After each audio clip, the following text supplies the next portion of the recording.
కానీ మా పద్ధతులు ప్రాచీనమైనవంత. హింస ఎప్పుడు మరింత హింసకే దారితీస్తుంది.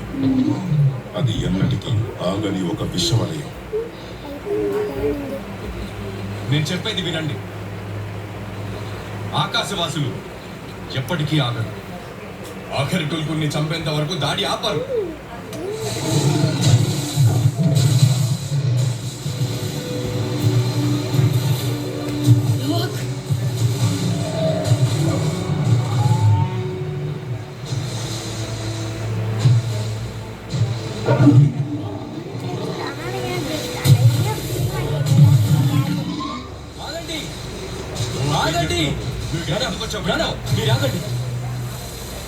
నేను డుల్కు సోదరుణ్ణి.